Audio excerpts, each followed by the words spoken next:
محمد يا رب صل عليه وسلم يا رب صل على محمد أعلى الورى رتبة وأرفع يا رب صل على محمد يا رب صل عليه وسلم يا رب صل على محمد أسمى البرايا جاها وأوسع يا رب صل على محمد يا رب صل عليه وسلم يا رب صل على محمد واسلك بنا ربي خير مهياع يا رب صل على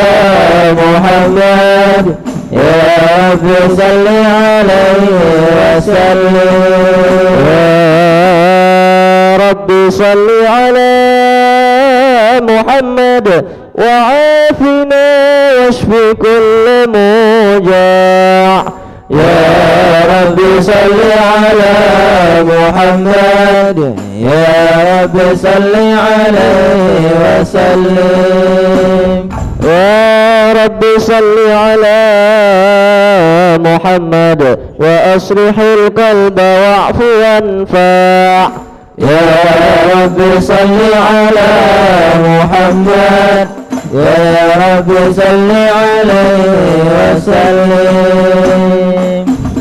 يا رب صل على محمد يا رب صل عليه وسلم يا رب صل على محمد يا رب صل عليه وسلم يا رب صل على محمد واغفر المعادي واصرفه وارجع يا رب صل على محمد يا رب صل عليه وسلم يا رب صل على محمد نحل في حسنك الممنع يا رب صل على محمد يا رب صل عليه وسلم يا رب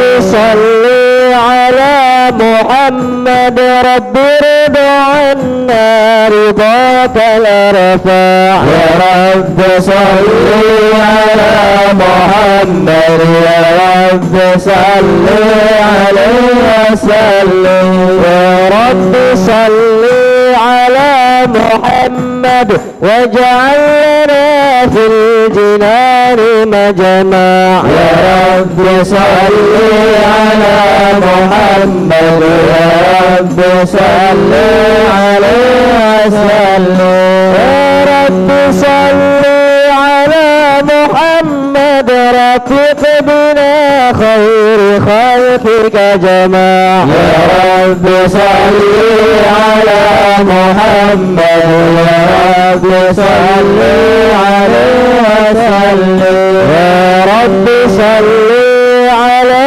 محمد يا رب صل عليه وسلم يا رب صل على محمد يا رب صل عليه وسلم السلام عليك زين الآن بوائد السلام عليك السلام عليك زين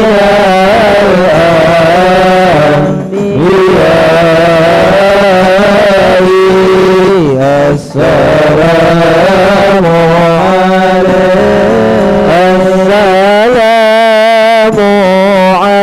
عليك أصفى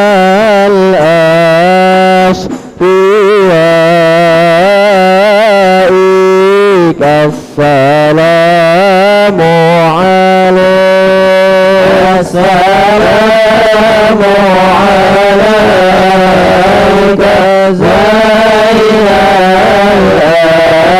الأنبياء السلام عليك السلام عليك زين الأنبياء السلام عليك أتقى الأتقياء عليك زين الأنبياء السلام عليك أتقى الأتقياء السلام عليك أحمد يا حبيبي السلام عليك طه يا طبيبي السلام عليك أحمد يا حبيبي السلام عليك يا طبيبي السلام على المشفع بالقيامة السلام عليك السلام عليك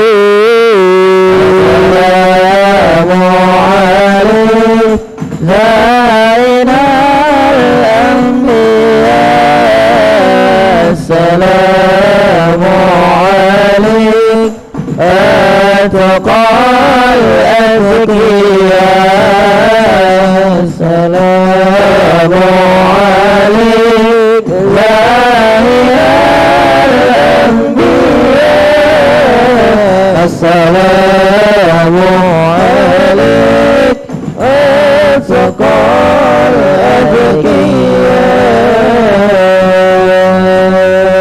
اللهم صل وسلم وبارك عليه وعلى آله صلى الله عليه.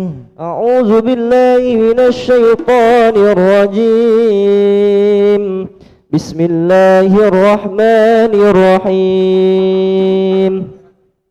إنا فتحنا لك فتحا مبينا ليغفر لك الله ما تقدم من ذنبك وما تأخر ويتم نعمته عليك ويهديك صراطا مستقيما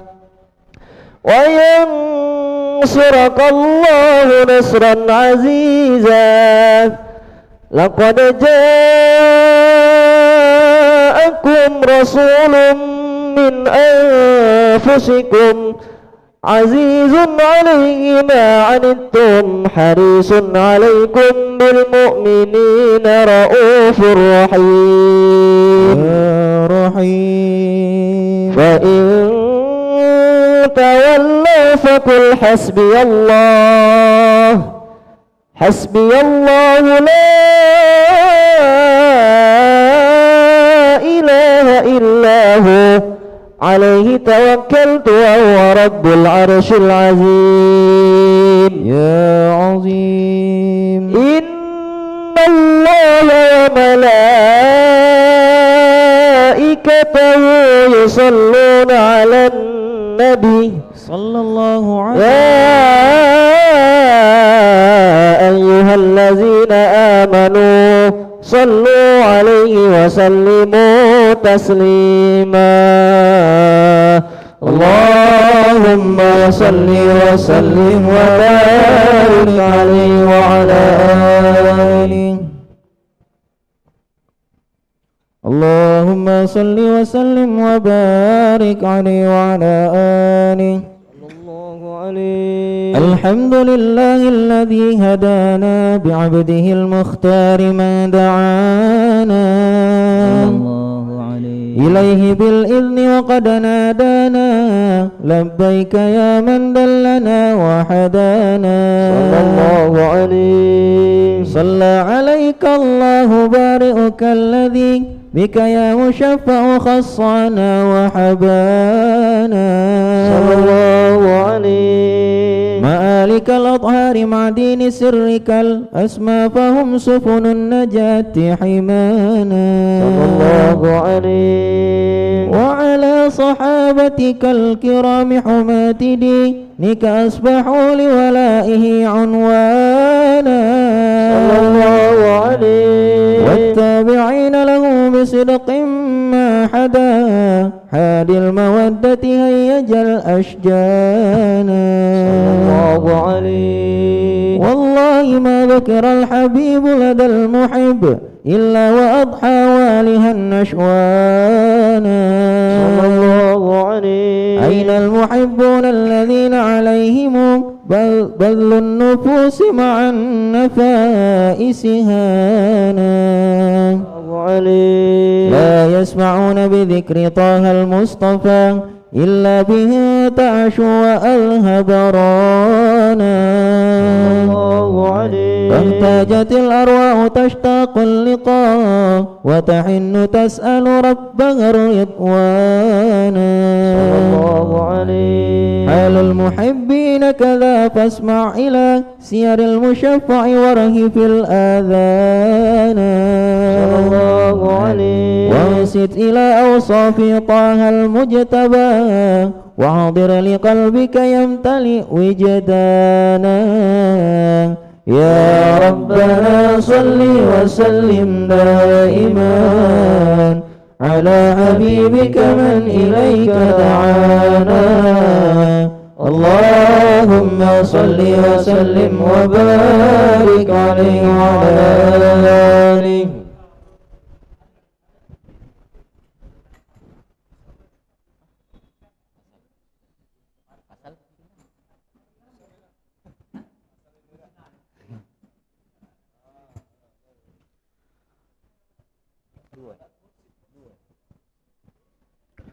اللهم صل وسلم وبارك عليه وعلى آله صلى الله عليه نبأنا الله فقال جاءكم نور فسبحان الذي أنبانا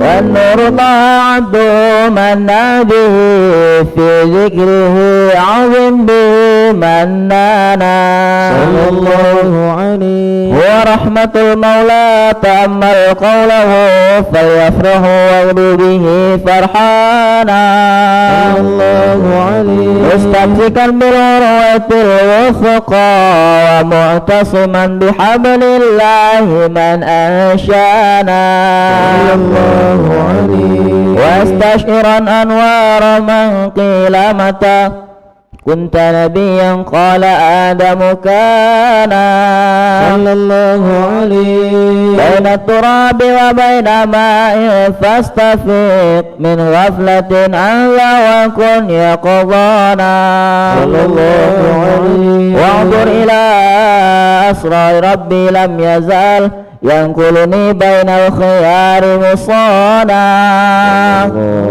لم تفترق من شعبتين إلا أنا في خيرها حتى بروزي أنا الله عليه وأنا خيار من خيار قد هرجته من نكاه لإلهي يصانا الله عليه فهره الله حماه اختاره وما براك مثله إنسانا صلى الله عليه وبحبه وبذكره والنصر وتوكيل رب العرش قد أوصانا يا ربنا صل وسلم دائما على حبيبك من إليك دعانا اللهم صل وسلم وبارك عليه وعلى آله. بشرى لنا نلنا المنى زال العنا وانفرهنا والدار أجز وعده والبشر أضحى لنا بشرى لنا نلنا المنى زال العنا وفرهنا بشرى لنا نلنا المنى زال العنا وفرهنا والدهر أنجز وعده والبشر أضحى معلنا بشرى لنا نلنا المنى زال العنا وفالهنا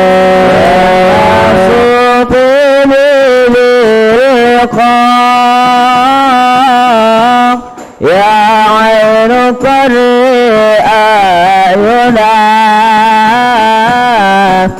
يا نفس طيبي باللقاء يا عين قرئ أعينا هذا جمال المصطفى أنواره لاحت لنا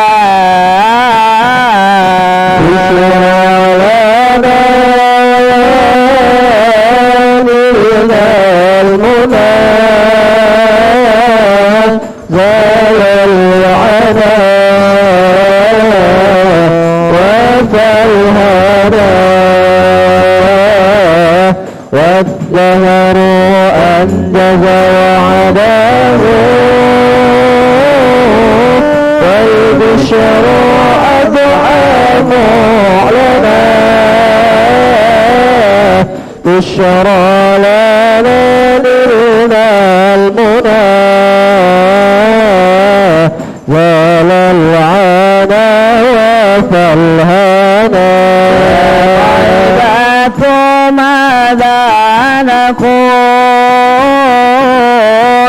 وفيك قد حل رسول يا طيبة ماذا نقول وفيك قد حل رسول وكلنا نرجو الوصول لمحمد نبينا بشرى لنا نلنا المنى زال العنا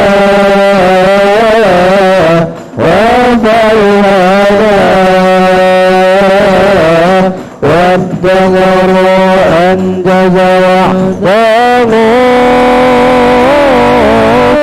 والبشر أضحى معلنا بشرى لنا نلنا المنى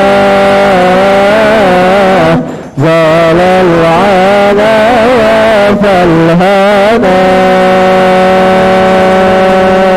اللهم صل وسلم وبارك عليه وعلى آله صلى الله عليه اللهم صل وسلم وبارك عليه وعلى آله صلى الله عليه. هذا وقد نشر الإله نعوته في القدس بينها لنا تبيانا صلى الله عليه. أخذ ميثاق النبيين لما آتيتكم من حكمة إحسانا صلى الله عليه. وجاءكم رسولنا لتؤمنون وتنصرون وتصبحون أعوانا صلى الله عليه. ونبشروا أقوامهم بالمصطفى أعظم بذلك رتبة ومكانا صلى الله عليه. فهو وإن جاء الأخير مقدمون يمشون تحت لواء من نادانا الله عليه. يا أمة الإسلام أول شافع ومشفع أنا قد لا أتوانى الله عليه. حتى أنادى ارفع وسل تعطى وكل يسمع لقولك نجم فخرك بانا الله عليه. ولواء حمد الله جل بيدي ولا أولا آتي أنا الجنان الله عليه. وأكرم الخلق على الله أنا فلقد حباك الله منه حنانا الله عليه. ولسوف يعطيك فترضى جل من معط تقاصر عن أطاه نهانا الله عليه. بالله كر ذكر وصف محمد كيما تزيع عن القلوب رانا يا ربنا صل وسلم دائما على حبيبك من إليك دعانا اللهم صل وسلم وبارك عليه وعلى آله.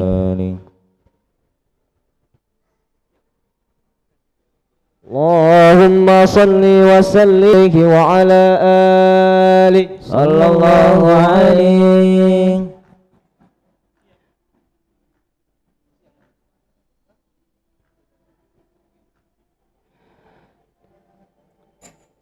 يا رسول الله يا نبي يا نبي لك شفاعة وهذا مطلبي يا نبي يا رسول الله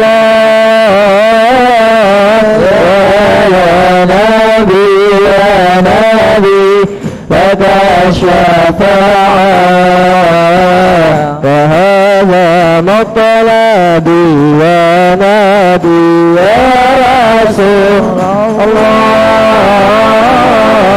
يا نبي يا نبي لك شفاعة وهذا مطلبي يا نبي يا رسول الله يا نبي يا نبي لك شفاعة وهذا مطلبي يا نبي أنت المرتجى يوم الزحام اشفع لنا يا خير الأنام أنت مرتجى يوم الزحام اشفع لنا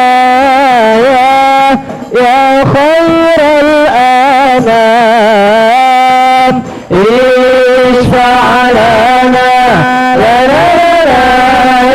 حبيبنا اشفع لنا يا حبيبنا لك شفاعة يا رسول الله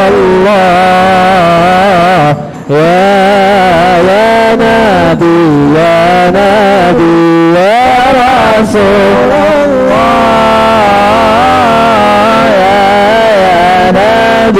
يا نبي لك شفاعة وهذا مطلبي يا نبي يا رسول الله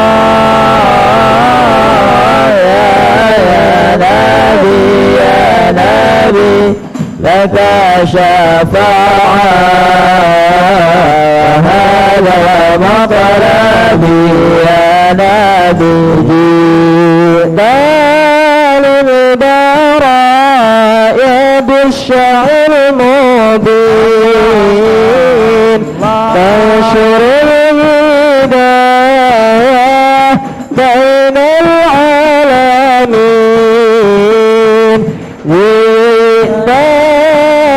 للبرايا بالشرع المبين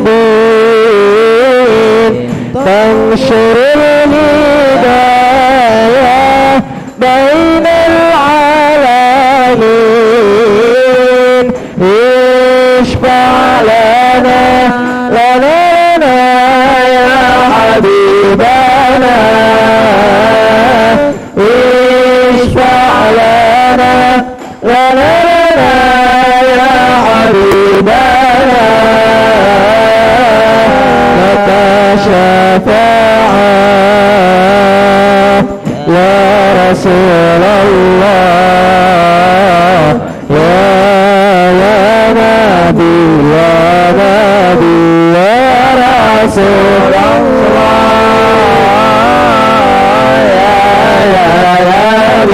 يا نبي لك شفاعة وهذا مطلبي يا نبي يا رسول الله يا نبي لك شفاعة هذا مطلبي يا نبي.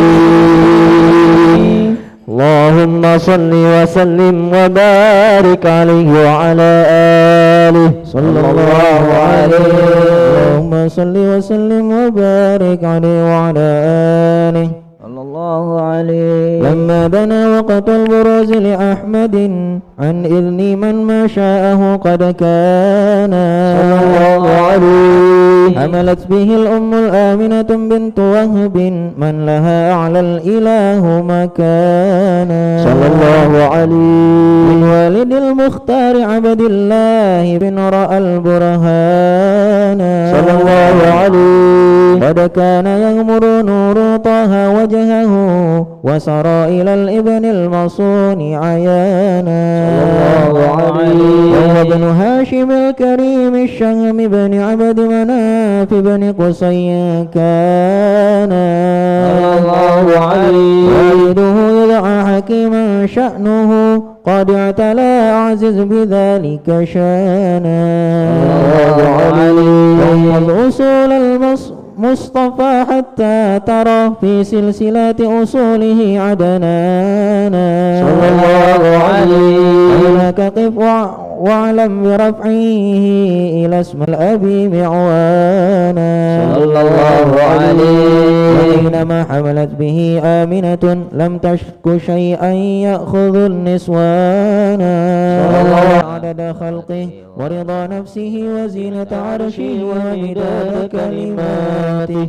وتجلت الأنوار من كل الجهات فوقت ميلاد المشفع هانا عليه. وقبيل فجر أبرز الشمس الهدى ظهر الحبيب مكرما ومصانا صلى الله على محمد صلى الله عليه وسلم صلى الله على محمد يا ربي صلي وسلم.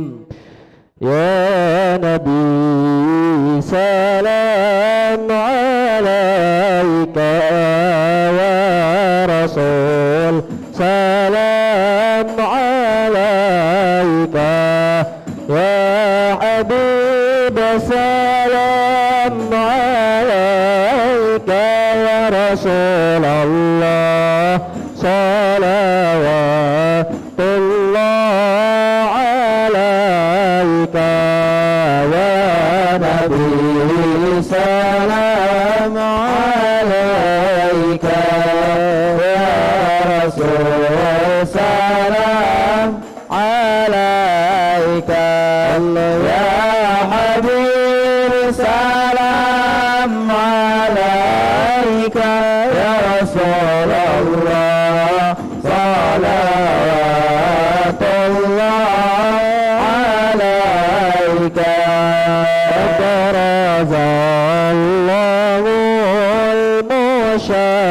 المشفع صاحب القدر المرفع فملا النور النواحي برسول الله عما كل الكون أجمع يا نبي سلام عليك يا رسول سلام عليك يا حبيب سلام عليك يا رسول الله صلوات الله عليك مرحبا أهلا وسهلا بك وذا القدر الأرفع يا إمام أهل الرسالة برسول الله من به الآفات تدفع يا نبي سلام عليك يا رسول سلام عليك يا حبيب سلام عليك يا رسول الله صلوات الله عليك أنت في الحشر ملاذ لك كل الخلق تفزع وينادون ترابا قدما من هول أفظع يا نبي سلام عليك يا رسول سلام عليك الله يا حبيب سلام عليك صلوات الله عليك مرحبا يا مرحبا يا نور عيني مرحبا جد الحسين والحسن مرحبا مرحبا يا مرحبا يا نور عيني مرحبا جد الحسين والحسن مرحبا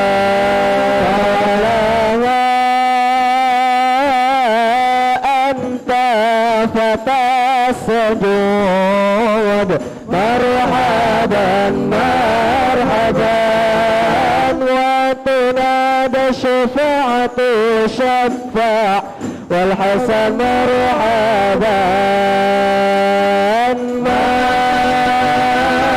مرحبا يا مرحبا يا نور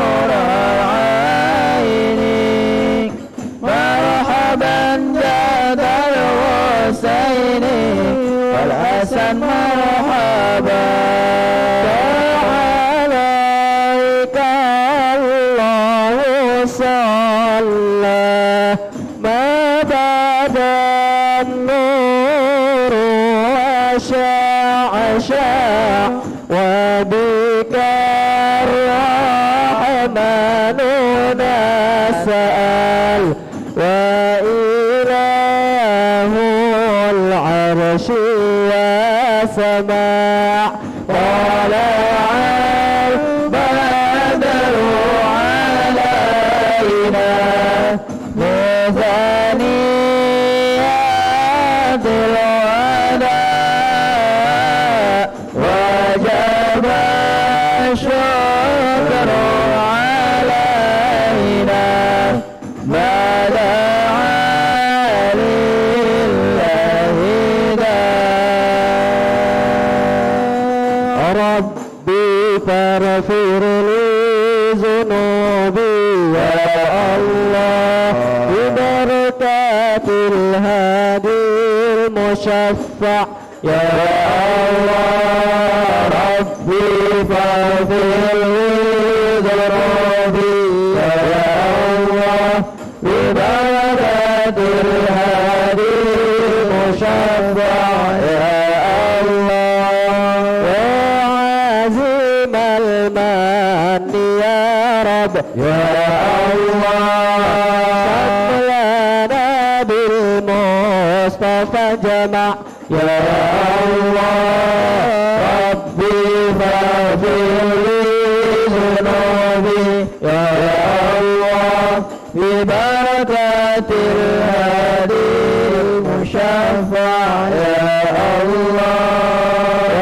ربي فانظر إلينا يا الله واعطنا به كل مطمع يا الله ربي فاغفر لي ذنوبي يا الله ببركة الهادي المشفع يا الله وكفينا كل البلايا يا الله وادفع الآفات وارفع يا الله ربي فاغفر لي ذنوبي يا الله ببركة الهادي المشفع يا الله يا رب أغيثنا في حياها الطالية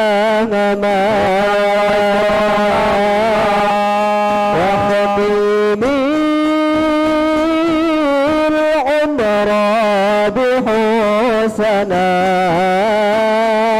وحسين العقبى ومرجع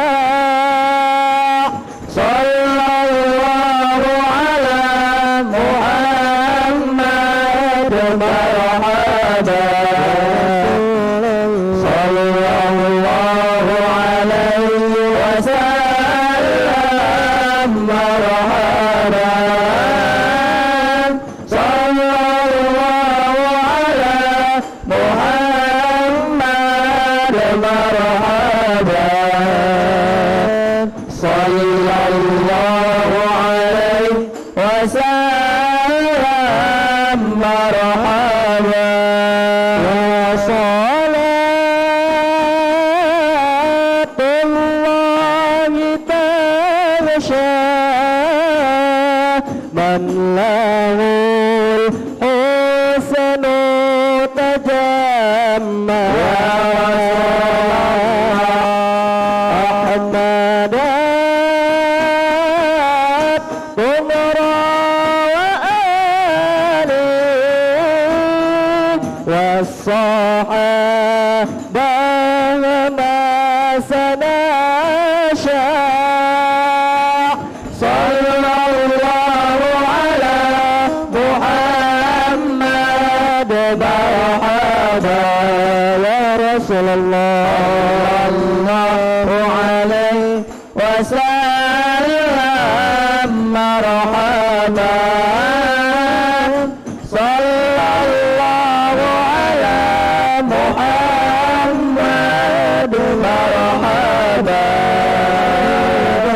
يا رب صل عليه وسلم مرحبا.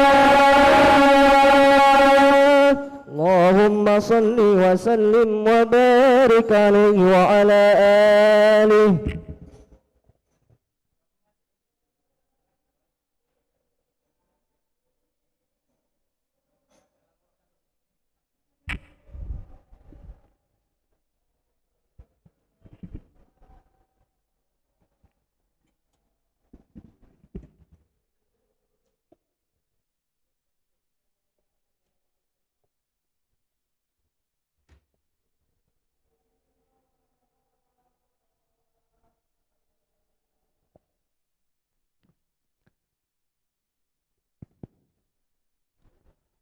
Bismillahirrahmanirrahim.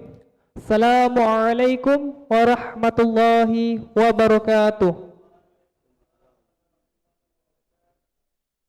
Alhamdulillahirabbil alamin wassalatu wassalamu ala sayyidina wa habibina wa syafi'ina wa maulana Muhammadin sallallahu alaihi wasallam wa ala alihi wa sahbihi ajmain, amma ba'du. Alhamdulillahirabbil alamin, pada hari ini Ahad tanggal 29 Oktober 2023 atau 14 Rabiul Akhir 1445 Hijriah, kita dapat berkumpul di ruang Darul Ridwan ini dalam rangka kuliah duha Irma Palembang. Telah hadir bersama kita Al-Mukarram Al-Ustadz Ki Agus Al-Ustadz Kemas Muhammad Ali yang insya Allah akan menyampaikan materi kuliah duha dengan pembahasan pemuda milenial yang berdedikasi untuk agama dan bangsa. Sebelum kita mulai pada acara hari ini, ada baiknya kita membaca Ummul Quran, yaitu suratul Fatihah. Ala hadhihi niyat wa kulli niyatin salihah wa li ridwa'illahi ta'ala bisyaril Fatihah.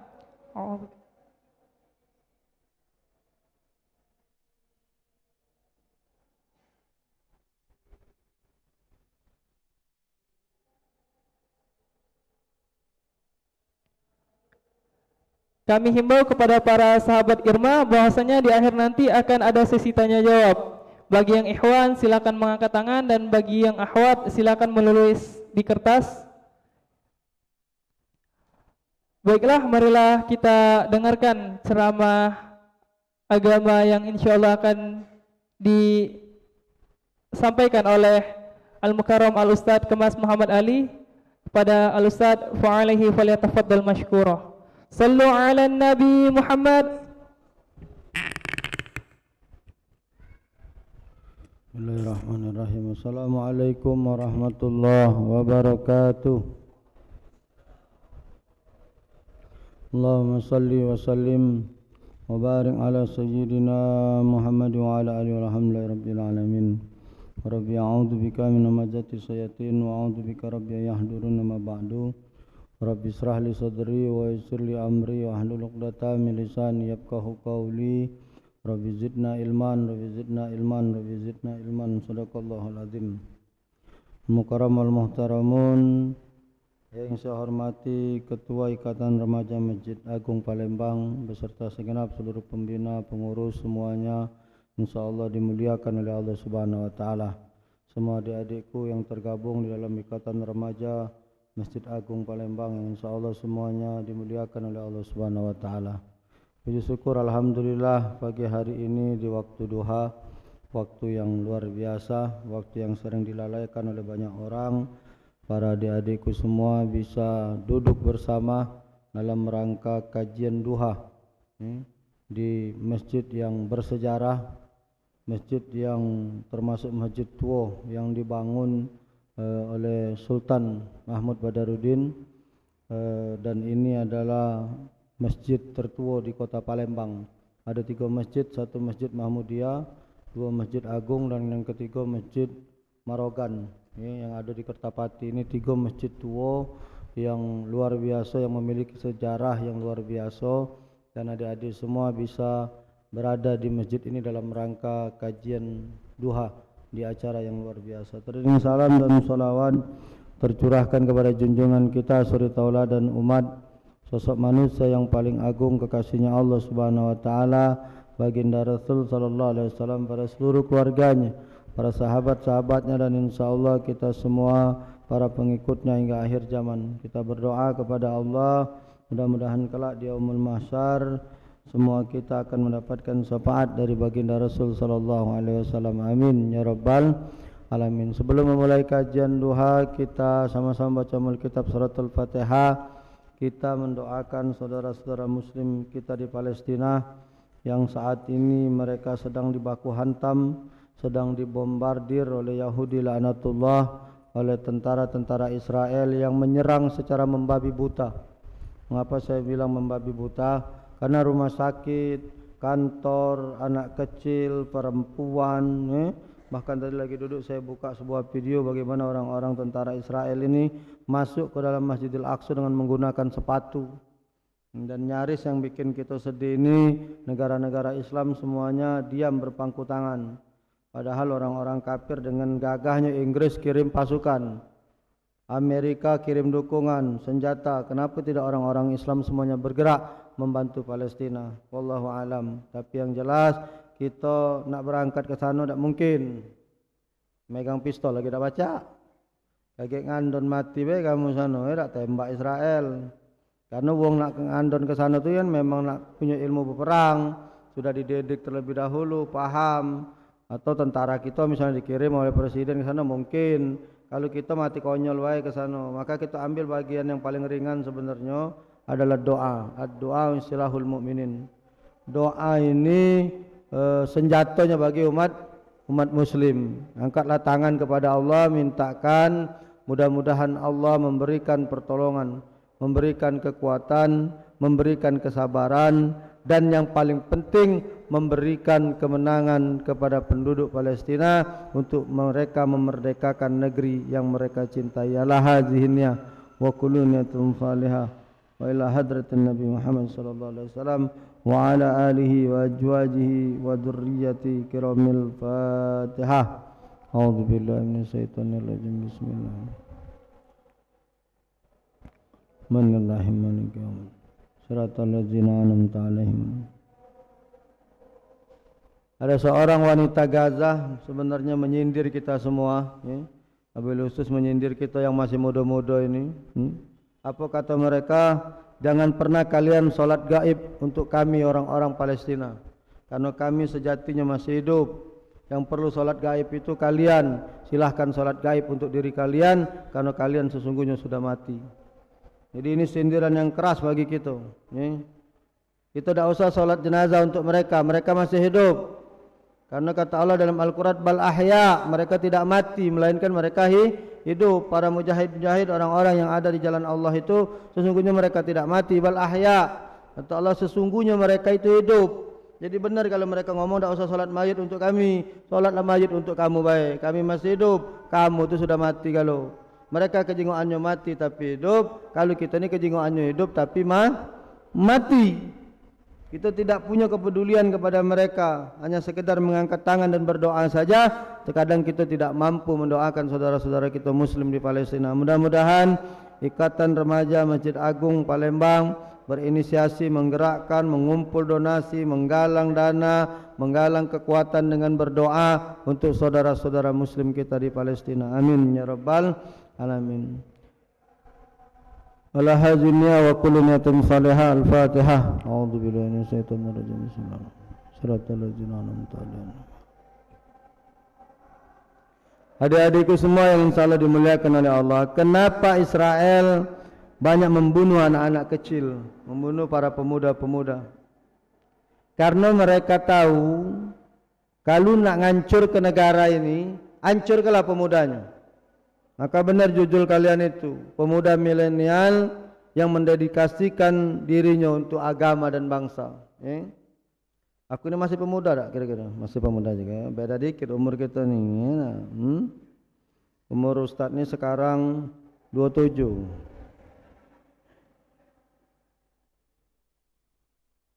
pemuda-pemuda milenial yang mendedikasikan dirinya untuk agama dan bangsa. Kenapa? Karena pemuda ini kunci sebuah negara. Kalau nak hancur ke negara, hancurkanlah pemudanya. Sebaiknya, kalau ingin melihat negara itu yang maju, lihatlah pemudanya. Kalau pemudanya pemuda yang teler, tahu tak kamu pemuda yang teler? Apa namanya? Mabok, negok botol. Macam ada orang datang. Mana kawan kita? Masih ini. Tak kisah. Ya? Masya Allah. Alhamdulillah. Lah tobat dia. Bukan tobat Ustaz. Tambah parah. Lah. Tidak main lah. Tidak. Ya berarti tobat. Bukan solat Ustaz. Maki galon. Lebih parah rupanya. Kalau maki botol kan jangan macam ini. Baik dah. Rupanya lah macam ini. Lah parah rupanya. Maki galon minumnya. Dah. Kalau pemuda-pemudanya teler. Disaji dengan minum-minuman keras. Disaji dengan hiburan-hiburan, dikasih dengan obat-obatan terlarang, hancur negeri Pak. Maka orang-orang kafir itu paham cara menghancurkan pemuda-pemuda itu. Gampang, kasih mereka tontonan-tontonan yang tidak sehat. Kamu kan punya HP kan, bisa dibukakan, bisa berselancar apa baikan. Mereka sajikan semua tontonan-tontonan yang tidak sehat, dibuka oleh pemudanya, hancur. Otaknya di dalam pemudanya adalah otak maksiat. Tak kata yang lain. Padahal sebenarnya kalau negara ini sebenarnya peduli, mereka bisa memblokir situs-situs porno itu. Situs-situs yang buat remaja itu bisa sebenarnya negara memblokirnya. Tapi apalah daya. Sekarang ini bisa dengan bebasnya. Bahkan kemarin saya dapat video ada salah seorang yang ingin acara cak kamu ni lah, pasang in fokus, tak tahu yang tampilnya gambarannya aneh. Kalau sudah disuguhi otak-otak pemudanya dengan hal-hal macam ini, maka tidak akan pernah berkembang otaknya kecuali berpikir untuk bermaksiat baik. Disogoki dengan obatan-obatan terlarang. Jadilah kita sebagai pemuda teler. Kalau kamu kan lemak tadi kan pakai hadrah sallallahu ala Muhammad marhaban sallallahu alaihi wasallam marhaban. Lemah ini dah nang ning. Ada kan kepala geleng-geleng di salon. Ini kan salon juga kan, cuma tidak ada geleng kepala kita karena kita nikmati salawat. Banyak pemuda-pemuda itu sudah hancur. Dikasih mereka pil yang kecil-kecil itu, ditegok sama mereka, dibumbui dengan musik-musik yang luar biasa. Mereka menari, berjoget, ngiringi musik. Kata pikiran lain. Kalau kita orang waras, malu tak kamu tegak depan salon, geleng-geleng? Malu tak kamu kira-kira? Kalau kamu waras, malu tak? Ngapa mereka itu di organ tunggal, geleng-geleng di diskotik? Karena mereka kata malu lagi. Mereka sudah disempeli obat yang kecil-kecil itu. Apa namanya? Saya tak tahu pula kamu ni, awak pakar ni kalau ini. Obat yang kecil itu, nah, apa yoga-yoga kau tu dulu. Ini mantan bandar ini caknya ni. Dikasihlah obat-obatan terlarang itu, ditegok sama kita, hilang akal sehat. Tak kata lagi. Dulu Ustaz tak ada ngerti juga. Kalau pergi acara tu kujingok mengapu je ke bapak itu. Ini kita termasuk syukur ya, sejak Covid ni ada hikmahnya juga. Dulu sebelum Covid, tengoklah dek kamu, wong kalau ada acara organ tunggal nyambung sampai malam, sampai jam 1, jam 2, ya kan? Diputar musik yang keras, semakin keras musik, semakin keras dia menggeleng. Ngapu akal sehatnya sudah hilang. Dulu anak tahu ngapu juga bapak itu megang salon. Mabok Ustaz dia tu, mabok ngapu juga. Ini nah makan obat, apa dia namanya? Inek Ustaz. Oh, kalau negok obat itu ngapu, ngeleng dia meloi musik itu. Oh, mak itu pula. Obatnya kecil, pecah CTM. Pecah CTM kecil ditegok. Kalau CTM tu bagus juga untuk ngilang ke seger. Kalau palak kamu pening, utang banyak, tegok be CTM. Tidur kamu, bangun ingat utang lagi, tegok lagi CTM, 3 kali negok, innalillahi wa inna ilaihi rajiun. Makan obat-obatan terlarang, geleng-geleng apa je kita, hilang akal sehat. Mereka berjoget mengikuti arah. Sekali hari Ustaz pernah jenguk orang gelengnya cak ini baik. Dia ke ngapo pula, biasanya kan macam ini. Ngapo je aku cuma macam ini, makan separuh Ustaz. Oh, itu pula. Jadi kalau negoknya separuh, cuma separuh baik dia geleng, ya tak? Ini yang dicekoki pemuda-pemuda. diajak nyabu, diajak nganja, diajak nginek, diajak minum-minuman keras. Kalaulah seluruh pemuda-pemudanya seperti ini, maka hancurlah negeri yang kita cintai ini. Maka mudah untuk hancur ke negara itu, hancur ke baik pemudanya. Karena kalau pemudanya hancur, maka negeri itu akan hancur. Tapi kalau pemudanya baik, maka negeri itu akan baik. Artinya pemuda ini menjadi tolak ukur majunya sebuah negara. Maka kalian menjadilah pemuda-pemuda yang mendedikasikan diri kalian untuk agama dan bangsa. Tak usah jauh-jauh kita ambil contoh. Sudah jelas contoh dari baginda Rasul sallallahu alaihi. Bagaimana seorang pemuda, seorang anak yatim dan yatim piatu. Kamu kan galak nyanyi kan? Rohatil lahir 3 bulan.